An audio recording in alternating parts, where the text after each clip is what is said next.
बिस्मिल्लाहिर्रहमानिर्रहीम। कुतुबुद्दीन काकी रहमतुल्लाही के बारे में।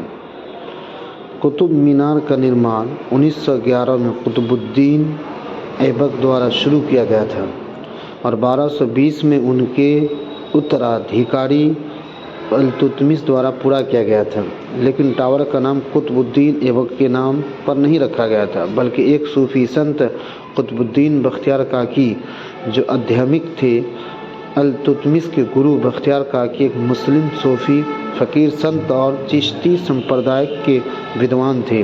उनका जन्म 1173 में फरगाना घाटी वर्तमान किर्गिस्तान में ओश में हुआ था। बख्तियार काकी इल्तुतमिश के संशासक के दौरान दिल्ली पहुँचे और जल्द ही सम्राट के पसंदीदा बन गए। वर्तमान दिल्ली के मोहाली क्षेत्र में बस गए। इल्तुतमिश के अपने निवास के आसपास बावड़ी बनवाई ताकि उन्हें पानी की निरंतर आपूर्ति मिल सके। गंधक की बावली के नाम से मशहूर ये बावड़ी आज भी कायम है और बख्तियार काकी की दरगाह भी। जब दिल्ली की दरगाहों की बात आती है तो सबसे पहला नाम निजामुद्दीन औलिया की दरगाह का आता है। के नाम पर दिल्ली के एक पूरे इलाके का नाम रखा गया है। बख्तियार काकी निजामुद्दीन के आध्यात्मिक पर शिक्षक थे, लेकिन गुरु की दरगाह हमेशा उनके अधिक प्रसिद्ध विषय की छाया में रही। लेकिन बख्तियार काकी की दरगाह स्थानीय लोगों के बीच पसंदीदा बनी हुई है और उन हर दिन सैकड़ों लोग सूफी फ़कीर के श्रद्धालु देते हैं, चाहे वो किसी भी धर्म के हो। कुतुबुद्दीन बख्तियार काकी की दरगाह का प्रवेश द्वारा इसमें कई आश्चर्य नहीं, रहस्य के पास चमत्कारों का हिस्सा था और सदियों पुरानी कहानियाँ अभी भी जीवित हैं। काफ़ी शब्द के उत्पत्ति करते हुए जो एक प्रकार का रोटी है, विद्वती की एक बख्तियार काकी के अनुपस्थिति की स्वीकार नहीं किया, जिसमें उन्हें अधिक गरीब और भिखारी का सामना करना पड़ा। इससे बख्तियार काकी की पत्नी को स्थानीय बेकर से बची रोटी मांगने के लिए मजबूर होना पड़ा।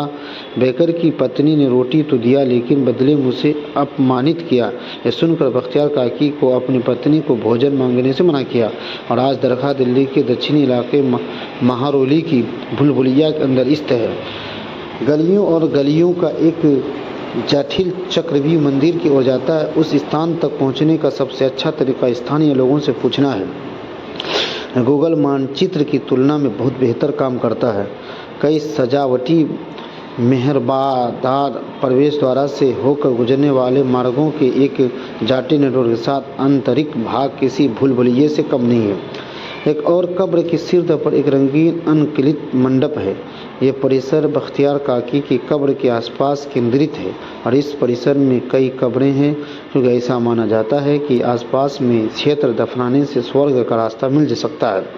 पिछले कुछ वर्षों में रहस्यवादी सूफी संत के साधारण मंदिर को गुंबद से सुसज्जित एक चमत्कार कर आलंकन मंडप में बदल दिया गया है।